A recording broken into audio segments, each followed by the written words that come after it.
Here we're looking at butane and the energy of butane as the molecule rotates. So here I have the lowest energy conformation. I can help confirm that by looking at the eclipsing of the center two carbons. Right, I've got this front carbon here, the back carbon behind it, and the groups are staggered.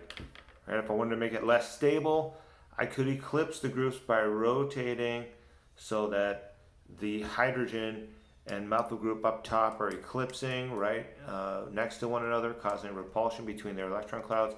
This would be an eclipsing interaction here, eclipsing interaction here. So all three interactions are either eclipsing or staggered.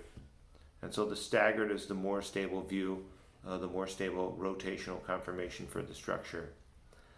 So notice there are a number of different energies here though. So this is the most stable one. If I stagger it, it goes up, or if I eclipse it, it goes up in potential energy because of the repulsion between these eclipsing groups. If I rotate it once more, there's a common misconception that it becomes even less stable. But going from the current eclipsing of all the groups to the next staggering is actually lower in energy. So when I go from eclipsing to staggering, I don't have the direct torsional strain or overlap of the groups on adjacent atoms, right? This methyl group is staggered in between the front two groups, so it's not directly overlapping in either one of them and causing the torsional strain. So there's no torsional strain unless there's eclipsing.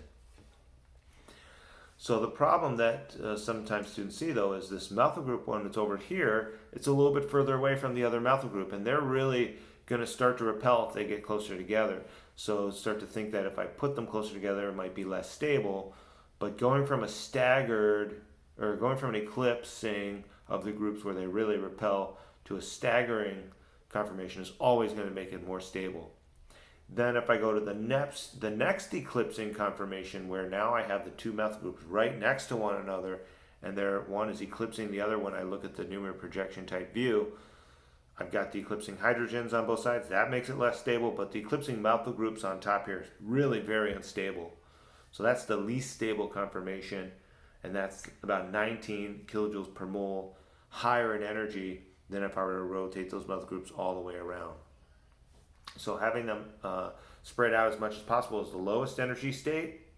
If I eclipse the hydrogens and methyl groups and put them in line with one another, so they're close and repelling, that goes up by about 16 kilojoules per mole. Then it goes down by about another 12 kilojoules per mole because I'm alleviating the eclipsing there. And then it goes up by 19 kilojoules per joule less stable if I eclipse the methyl groups.